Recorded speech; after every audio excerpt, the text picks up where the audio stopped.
Bonjour. Quelle limite entre demander à Dieu de nous aider, d'avoir un meilleur travail, d'avoir peut-être une meilleure situation ou d'autres choses, de venir nous guérir, de venir agir dans nos vies, et la théologie de la prospérité?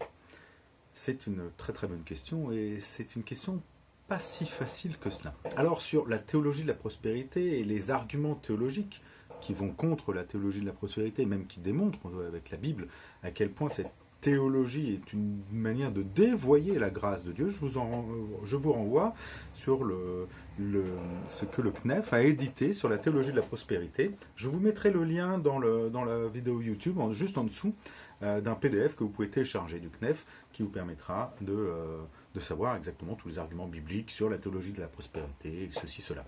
Mais ce qui nous intéresse ici, le sens de la question, était plutôt quelle est la limite ?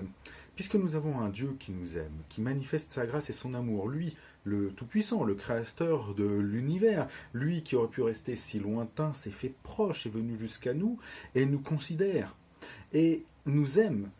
Et quand on aime quelqu'un, on a besoin de se sentir aimé. Et se sentir aimé de la part de Dieu, c'est aussi sentir qu'il prend soin de nous, qu'il nous considère.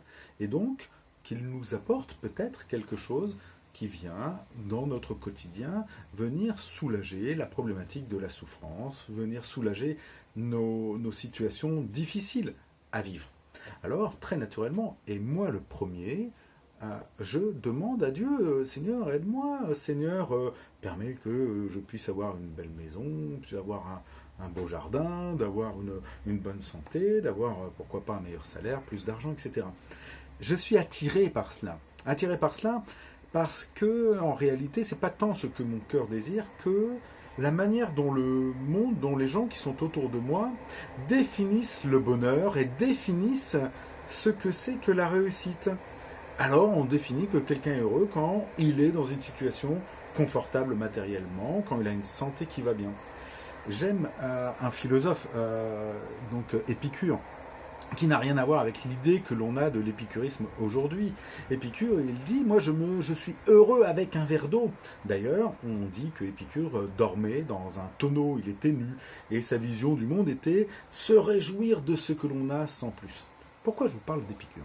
C'est parce que, justement, ça a toujours été un combat que de valider, chez les philosophes comme dans la théologie, de croire que nous existons et nous avons de l'importance dans le regard des dieux, comme dans le regard de Dieu, parce que nous sommes bénis et que nous avons des biens. Alors oui, ça veut dire que les puissants, que les riches, sont honorés par Dieu. Et donc ils peuvent faire ce qu'ils veulent, ils peuvent faire le mal qu'ils veulent, puisqu'ils ont la richesse et les biens, ils sont validés par Dieu. Et vous voyez tout de suite les défiances. Ce n'est pas nécessairement notre cas. Et dans la situation de la limite, c'est comment moi, chacun d'entre nous, qui ne sommes pas dans cette situation de puissance, d'abus, de justification, voire même de manipulation de qui est Dieu, nous pouvons demander à Dieu. Là, moi, j'ai un passage qui m'aide. Ce passage se trouve dans les psaumes, et il nous dit « Fais de l'Éternel tes délices, et il te donnera ce que ton cœur désire. » Alors bien sûr, d'une manière de la prospérité, les gens disent, ben voilà, j'ai fait l'Éternel de mes délices, donc il me donne ce que mon cœur désire, et donc il est normal que je puisse avoir une meilleure maison, une plus belle voiture, d'avoir plus d'argent, plus ceci, plus cela. Sauf que, si l'Éternel, c'est mon délice, est-ce que ce que je désire, c'est ce que les hommes définissent comme étant ce qui est la source du bonheur? Bien sûr que non. À partir du moment où j'ai fait de l'Éternel mes délices, à partir du moment où j'ai pris la conscience que rien ne me séparera de l'amour de Dieu et que je lui appartiens, mes délices et mon regard se tournant vers l'Éternel, mon désir change. Il n'est plus tourné sur ce qui va me permettre de croire ou d'évaluer que je suis heureux, mais de savoir que c'est cette relation avec Dieu qui détermine et qui fait que mon bonheur est sur cette terre. Un bonheur non pas lié à des biens matériels, et même si je ne les rejette pas, comme dit Paul, quand j'ai, je n'ai pas trop, mais quand j'ai pas trop peu, mais qui détermine que mon identité chrétienne, elle est en Christ. Alors, comment poser la limite sur ce que je peux demander? Eh bien, osons dire ce que nos cœurs ont. Si je suis en souci financier, si je suis en souci dans mon travail, si je suis en tension avec les voisins, eh ben, je le dis à Dieu. Je ne vais pas le cacher en me disant oh, c'est de la théologie de la prospérité, il ne faut surtout pas demander. Je le demande parce que je suis dans une relation avec lui. Mais je ne le demande pas parce qu'il va répondre. Je ne le demande pas parce que je suis un bon chrétien et que donc il va y avoir une réponse, ou que parce que je suis dans la culpabilité, ou que ceci, cela, et je ne saurais pas comment évaluer la réponse. Je demande simplement parce que je me dis à Dieu tel que je suis. Et si c'est ce qui me préoccupe dans ma tête et dans mon cœur, alors je lui dis, mais pas tant pour qu'il y réponde en réalité, mais pour m'en décharger.